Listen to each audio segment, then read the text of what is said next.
अक्टूबर का महीना विदाई की ओर है। दीपावली और छठ पूजा की रौनक के बीच साल का 11वां महीना नवंबर दस्तक देने को तैयार है। हर नया महीना अपने साथ कुछ नई उम्मीदें और कुछ नए नियम लेकर आता है।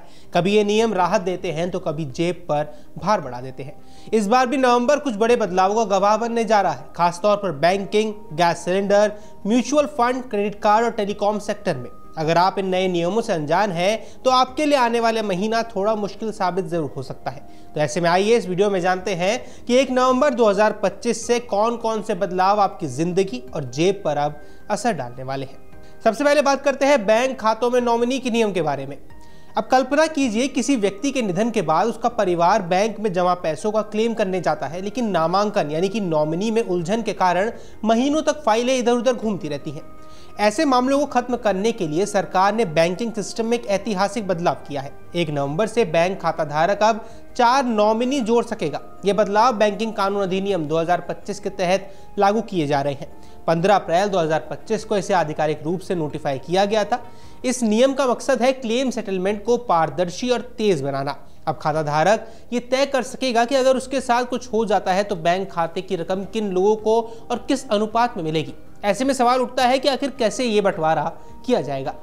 बैंक अकाउंट होल्डर को अब प्रत्येक नॉमिनी के लिए शेयर प्रतिशत बताना होगा। उदाहरण के लिए अगर आपके 4 नॉमिनी चुने गए हैं तो आप तय कर सकते हैं कि पहले नॉमिनी को 40%, दूसरे को 40%, तीसरे को 10% और चौथे को 10% हिस्सा मिले।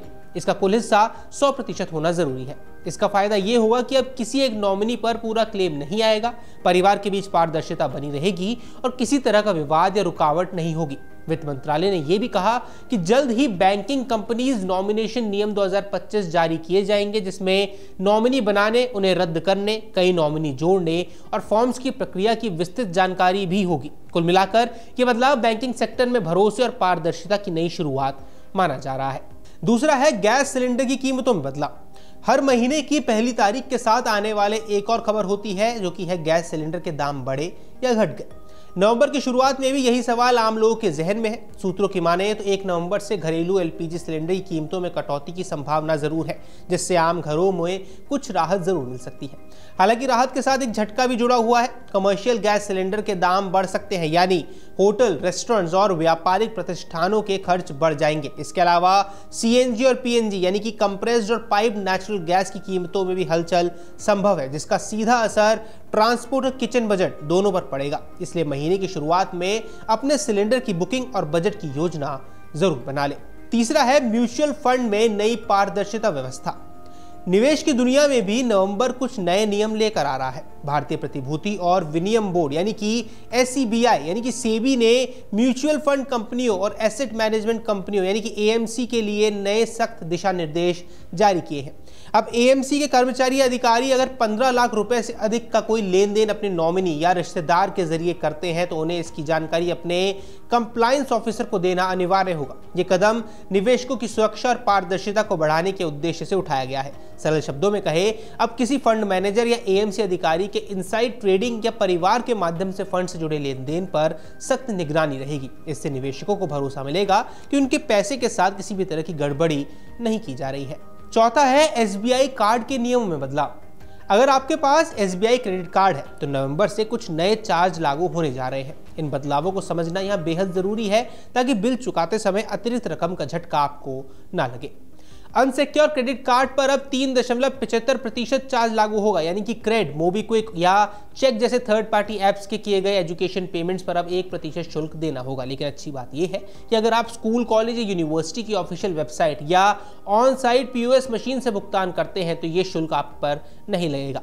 1000 रुपए से अधिक के वॉलेट लोड ट्रांजैक्शन पर भी 1% शुल्क लागू होने वाला है। और अगर आप चेक से कार्ड बिल या भुगतान करते हैं तो 200 रुपए तक का चेक पेमेंट शुल्क देना होगा। यानी नवंबर से हर कार्ड यूजर को अपने पेमेंट मोड को लेकर थोड़ा सावधान रहने की जरूरत होगी।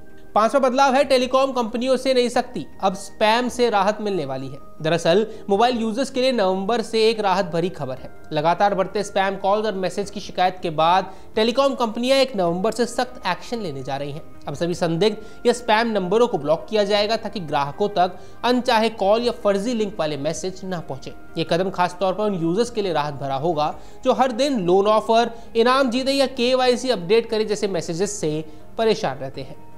छठा बदलाव है नवंबर की बैंक छुट्टियां और कैलेंडर में बदलाव। हर महीने की तरह इस बार भी बैंकों की नई छुट्टियों की लिस्ट जारी होने वाली है। नवंबर 2025 में कुल 13 दिन बैंक बंद रहेंगे, जिसमें त्योहार, रविवार और सेकंड फोर्थ सैटरडे शामिल है। इसलिए अगर आपको बैंक से जुड़ा कोई जरूरी काम करना है तो पहले ही तारीखें चेक कर लें। नवंबर का महीना शुरू होने से पहले ही ये तय हो गया है कि कई बड़े बदलाव ये लेकर आने वाला है। कहीं बैंक खाते में नॉमिनी जोड़ने की सुविधा मिलने वाली है, तो कहीं गैस सिलेंडर और कार ट्रांजैक्शन के नियम बदलने वाले हैं। इन सबके बीच सबसे जरूरी बात यही है कि जानकारी रहनी जरूरी है, क्योंकि वक्त पर जानकारी ही बचाव है। अगर आपने ये बदलाव समझ लिए तो न सिर्फ आपकी जेब सुरक्षित रहेगी, बल्कि आपकी वित्तीय योजना भी मजबूत बनेगी। तो तैयार हो जाइए नवंबर के लिए, नए नियमों के लिए, नए हालात और कुछ नई राहतों के साथ। नवंबर आपका इंतजार कर रहा है। बाकी आपके जो कुछ भी सवाल है हमें कमेंट बॉक्स पर जरूर बताएं। फिलहाल इस वीडियो में इतना ही। नमस्कार। अगर आप ये वीडियो YouTube पर देख रहे हैं तो हमारे चैनल को सब्सक्राइब कर बेल आइकन दबाएं, और Facebook पर देख रहे हैं तो हमारे पेज को लाइक करें।